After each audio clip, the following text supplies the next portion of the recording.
इस छोटी सी कहानी का नाम है आजादी। कहानी शुरू होती है अरोरिया, एक जादुई किंगडम से, जहाँ चांदनी रातों में भी सपने जागते हैं। यहाँ की राजकुमारी आर्या अपनी खूबसूरती की ताकत के लिए बेहद मशहूर है, लेकिन वह एक पिंजरे की पंछी है। उसकी माँ क्वीन सर्फीना और पिता किंग एरडोर उस पर सख्त पाबंदी लगा के रखते हैं। उसकी छोटी बहन लायरा के साथ वो अपने महल की ऊंची दीवारों के पीछे ही सारी जिंदगी बिता रही थी। आर्या के अंदर एक आंख भी थी और वो आंख का नाम था आजादी। आर्या अच्छे से जानती थी कि जिस दुनिया की मालकिन वो है, वो दुनिया सच है ही नहीं।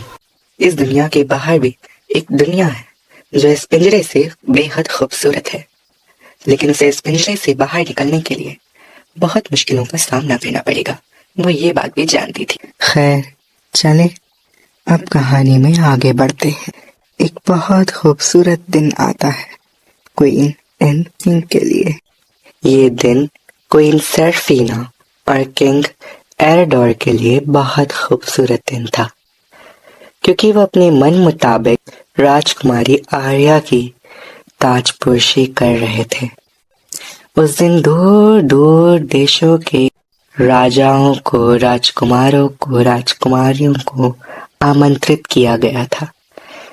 पूरे राजमहल में बहुत चहल पहल थी और ना जाने कौन कौन कहाँ कहाँ घूम रहा था। आर्या ये ताजपोशी नहीं चाहती थी, क्योंकि वो बहुत अच्छे से जानती थी जैसे ही उसकी ये ताजपोशी होगी, उसके बाद उसके पिंजरे के जो कांटे हैं वो और बढ़ जाएंगे और वो और ज्यादा कैद हो जाएगी। इसीलिए वो उसी दिन वहां से भागना चाहती थी। बहरहाल आर्या को उसकी दासियां उसके कमरे से बाहर तैयार करके ला रही थी। इतने में ही आर्या दासियों से बोलती है, आप लोग अभी जरा थोड़ा अलग हो जाए, मैं कमरे में कुछ भूल आई हूँ, मैं उसे लेकर आती हूँ। आप लोग नीचे जाए, मैं आती हूँ थोड़ी देर में। आर्या ये बोलकर वापस अपने कमरे की तरफ जा रही थी। इतने में ही उसकी टक्कर एक लड़के से हुई। ओह, कौन है? और वो देखती है कि सामने एक लड़का खड़ा था जो कि थोड़े गंदे कपड़े पहना हुआ था, थोड़े फटे हुए भी थे उसके कपड़े। उससे पूछती है, तुम्हें कुछ दिखता नहीं था? दिख नहीं रहा? कौन हूँ मैं और कहाँ जा रही हूँ? चले चले जा रहे हो तुम तो, मुझे इतनी जोर से ठोकर मार दी तुमने। वो लड़का जवाब में बोलता है, वाह क्या खूबसूरती है आपकी, इतनी खूबसूरत है ना। राजकुमारी इधर उधर देखती है और घबरा कर बोलती है, ये तुम क्या बोल रहे हो? तुम्हें डर नहीं लगता? तुम जानते नहीं हो मैं कौन हूँ? मैं प्रिंसेस आर्या हूँ। अगर किसी ने सुन लिया तो तुम्हें यही सूली पर चढ़ा देगा। शायद तुम जानते नहीं हो, इस वजह से ये गुस्ताखियाँ कर रहे हो। अब जान गए हो ना, अब जाओ यहाँ से। जवाब में लड़का बोलता है, मैं तो पहले से ही जानता हूँ, इतनी खूबसूरत तो सिर्फ प्रिंसेस आर्या ही हो सकती है। मुझे पता है आप आर्या हैं। फिर वो लड़की बोलती है, अब भी तुम मुझसे इतनी आंखों में आंखें मिला के बात कर रहे हो, तुम्हें डर नहीं लगता? जवाब में लड़का बोलता है, डरे तो वो जिसने कोई गलत काम किया हो, मैं तो साबित कदम इंसान हूँ, मुझे क्या डरना। आज अगर सूली पे भी चढ़ गया तो कोई खास बुरा नहीं लगेगा। मैंने अपनी जिंदगी में बहुत अच्छे काम किए, अपनी आज़ादी जी ली। मैं आज़ाद घूमता हूँ, आज़ाद फिरता हूँ, आज़ाद सोता हूँ, आज़ाद खाता हूँ। तुम अपना बताओ। ये सब सुन के आर्या दंग खड़ी रह गई, क्योंकि वो जानती थी उसकी बिताई हुई जिंदगी में आज़ादी का कोई मतलब नहीं है। वो तो एक कैद भरी जिंदगी गुजार रही थी अपने माँ बाप के मुताबिक। उसकी जिंदगी में तो उसका कोई रोल ही नहीं था। आर्या उस लड़के से बोलती है, क्या तुम मुझे ताना दे रहे हो कि मेरी आज़ादी मेरे साथ नहीं है? तो लड़का बोलता है, मैं आपको ताना क्यों दूंगा, आप चाहें तो मैं आपको आज़ादी दिलवा सकती हूँ, बताएं चाहती हैं आज़ादी? आर्या जवाब में बोलती है, क्या तुम ऐसा कर सकते हो? क्या तुम मुझे इस पिंजरे से बाहर निकाल सकते हो? जवाब में वो लड़का बोलता है, हाँ। और पहली बात, आप मुझे लड़का कह के मत बुलाइए, मेरा नाम डायसन है, Dyson Thomas, Dyson Thomas. Arya बोलती है, ओ डायसन, क्या तुम मुझे इस पिंजरे से निकाल सकते हो? तो प्लीज ताजपोशी से पहले इसे पैर दिखाओ, मैं यहाँ और नहीं रुकना चाहती। तुम मुझे कोई राजकुमार या किसी राजा के बेटे भी नहीं लगते। तुम पक्का यहाँ कोई काम करने आए हो, क्योंकि तुम्हारे कपड़े अच्छे से ये बता रहे हैं कि तुम कोई राजा या राजकुमार नहीं हो। डायसन बोलता है, हाँ मैं यहाँ पर तुम्हारे घर के पर्दे सेट करने आया था। घर ही क्या, तुम्हारे इस बड़े से राजमहल के पर्दे सेट करने आया था। तुम्हारे कमरे के पर्दे मैंने ही बदले हैं, समझी तुम? आर्या बोलती है, मैं समझ गई हूँ। अब तुम ये बताओ आगे का प्लान क्या है? डायसन बोलता है, अभी 2:30 बज रहे हैं, एक 3 बजे अपने कमरे की बालकनी में छज्जे पर आ जाना, मैं बाकी संभाल लूंगा, समझी तुम?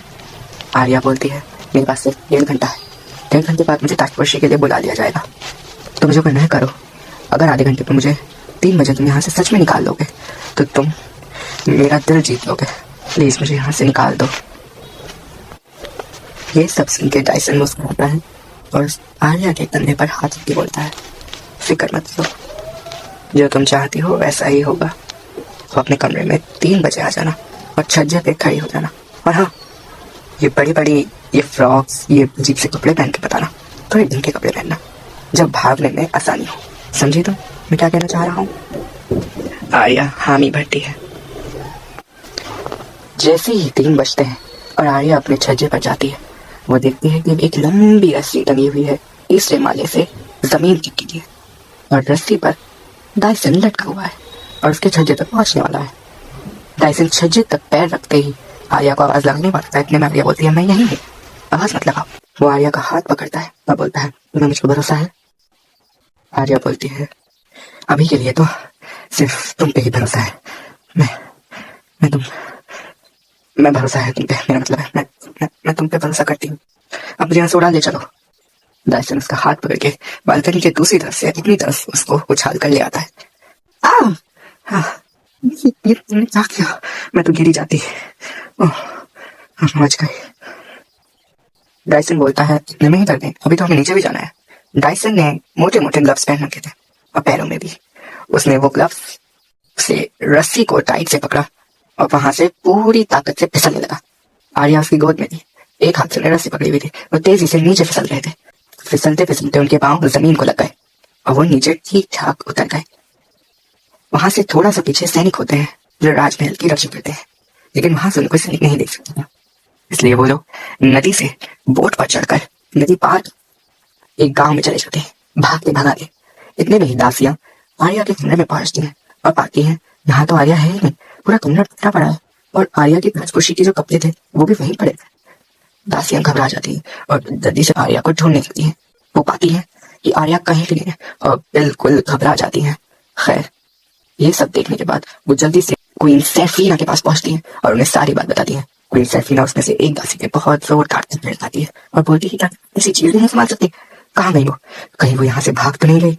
वो मुझसे बहुत दिनों से बोल रही थी कि मैं ये खुशी नहीं चाहती हूँ। अरे नहीं, लेकिन उसे भगा के ले कौन गया? पूरे राजमहल पे तो तगड़ा पहरा है, सब कैसे हुआ मुझे समझ नहीं आ रहा। मुझे जल्दी से किंग एरिडोर को ये सब बताना होगा। हाँ, लायरा कहाँ है? लायरा से पूछो, लायरा को पक्का कुछ न कुछ पता होगा। दासिया आर्या की छोटी बहन लायरा के पास। लायरा सो रही थी। लायरा से उठा के सब कुछ पूछते हैं। लायरा जवाब में कहती है, मैं सो रही थी, मुझे इस बारे में कुछ नहीं पता। जबकि आर्या लायरा को सब कुछ बता के गई थी, लेकिन लायरा भी यही चाहती थी कि मेरी बहन आजादी चाहती है तो उसे आजादी मिल जाए। किंग एरिडोर ये सब जानने के बाद सैनिकों को गांव में भेजते हैं पता लगाने कि कहीं राजकुमारी आर्या वहीं तो नहीं भागी। वो सब लोग आर्या को ढूंढने जाते हैं, लेकिन आर्या भी कम नहीं है। आर्या उस गांव से बहुत दूर कहीं भाग गई थी डायसन के साथ। आर्या को लम्हों ही लम्हों में डायसन से मोहब्बत हो गई थी। डायसन ने उसकी मदद की, उसे उठाया, और ये सब मोमेंट्स आर्या के लिए एक मोहब्बत का काम कर गए। आर्या को मोहब्बत हो गई, सही सुना, आर्या को डायसन से मोहब्बत हो गई थी और डायसन भी अंदर ही अंदर आर्या को पसंद करता था। ठंड बहुत बढ़ गई थी। उस रात वो एक गांव के बाहर आग जलाकर वहां एक कैंप लगाकर बैठ गए। आर्या ये सब पहली बार एक्सपीरियंस कर रही थी। आर्या बहुत एक्साइटेड थी। आर्या ने कभी बाहर यूं खुले आसमान के नीचे आग से अपने हाथों को नहीं तापा और ताप रही थी पहली बार आग आसमान के नीचे अपनी मोहब्बत के साथ। वो डायसन को अपनी आंखों से देख रही थी, डायसन भी उसे अपनी आंखों से देख रहा था। दोनों थोड़े से करीब आए, उन दोनों ने किस करी। उस रात वो लोग सो गए। अगले दिन जब वो लोग सुबह उठते ही आर्या एक बेहद जरूरी फैसला लेती है। वो डायसन को बोलती है, डायसन, तुमने मेरा जितना साथ दिया है शायद ही कोई और मेरा इतना साथ देता। मैं तुम्हारा एहसान जिंदगी में कभी नहीं उतार सकती हूँ, लेकिन मैंने आजादी का सपना तन्हा देखा था और तन्हा ही वादा किया था कि मैं आजाद होंगी। मैं अपना वादा नहीं तोड़ सकती। मैं कुछ समय के लिए तुम्हें छोड़कर जा रही हूँ। मैं तुमसे बेहद मोहब्बत करती हूँ डायसन। शायद अपने घर वालों से भी ज्यादा मोहब्बत मैं तुमसे करने लगी हूँ। तुमने मेरे लिए इतना जोखिम उठाया, इसके लिए बहुत शुक्रिया। लेकिन अभी के लिए मुझे जाना होगा। आर्या ये बोलते ही रोने लगती है। टाइसन जवाब में बोलता है कि आर्या, मुझे नहीं पता कि तुम क्या कह रही हो, मुझे कुछ समझ नहीं आ रहा, पर सैनिक तुम्हें चारों ओर ढूंढ रहे होंगे तरह तरह की सवारियों से, तुम मुझसे अलग होगी कहाँ जाओगी? ये सुनते ही आर्या और 4-5 लफ्जों को मन में बोलती है और हाथ घुमाकर तुरंत ही वहां पर एक सफेद घोड़ा आ जाता है। उसे देखकर टाइसन बिल्कुल चौंक जाता है और पूछता है ये कैसे हुआ? आर्या जवाब में बोलती है, शायद तुम्हें पता नहीं कि मैं अरोरिया किंगडम की राजकुमारी हूँ, एक जादुई किंगडम की राजकुमारी। मेरे लिए ये आम बात, याद रखना, मैं वापस जरूर आऊंगी, मेरा इंतजार करना। ये बोल के आर्या घोड़े पे सवार होती है और वहां से चली जाती है।